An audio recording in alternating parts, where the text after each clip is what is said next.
بله سلام علیکم، بفرمایید. سلام علیکم جناب. علیکم السلام و رحمت الله و برکاته. خسته نباشید. عرض خسته نباشید دارم خدمت تمام دوستان و همکاران شبکه وصال هست. بنده عرفان هستم از کردستان. آقای عرفان از کردستان، بله. بفرمایید برادر عزیز. جناب برادر انصاری، در متمم فرمایشی که شما کردین آقای خمینی در کتابش گفته که با طفل شیرخوار میشه چه لذت‌های جنسی برد.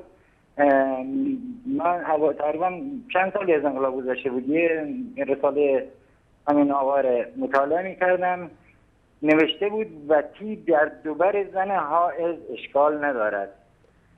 باور کنیم به خاطر همین یک کلمه وطی که من سر در نمیارم این چه معنی میده، رفتم خوشبختانه یه لغتنامه به خدا گرفتم که الان شاید لنگش تو بازار نباشه، یادگاری از اون زمان شده به خاطر همین یک کلمه.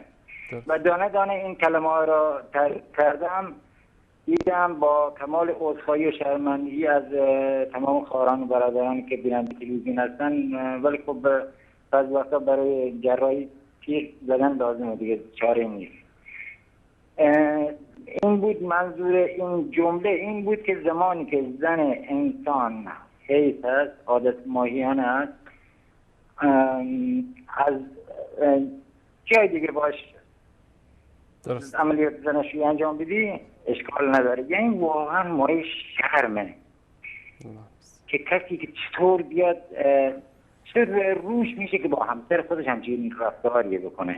الله المستعان، الله المستعان. و از کثیفی اینا دوباره باز یکی دیگه از داخل توضیح مسائلش یکی از مسائلش میخوانم، اگر برادرزاده یا خواهرزاده در طبقه بالا خوابیده باشد، عمه یا خاله در طبقه پایین خوابیده باشد، در این لحظه زلزله بیاید و برادرزاده یا خواهرزاده روی عمه یا خاله بیفته و عمل دخول انجام بگیره، ازدواج با دختر آنها حرام نمی باشد.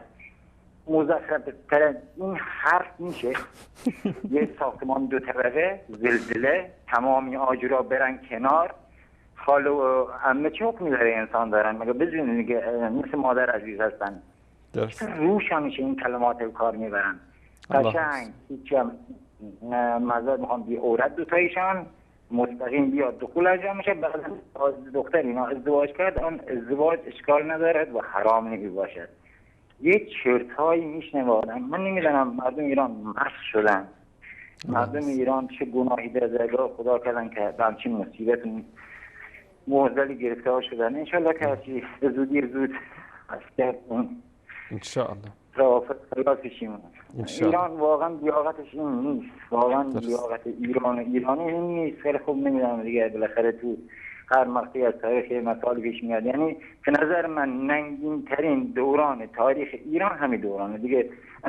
صفویت هم بوده، قاجار بوده، ولی این دیگه اندشه دیگه. درست تو این زیش کو اتم نمیدونم فلان وقت. تشکر برادر عزیز عرفان جان، تشکر از شما.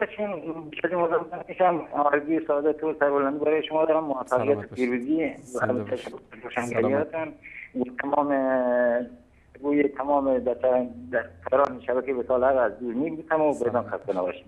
بارک الله فیکم، تشکر از شما، خدا نگهدارتون. خدا نگهدار.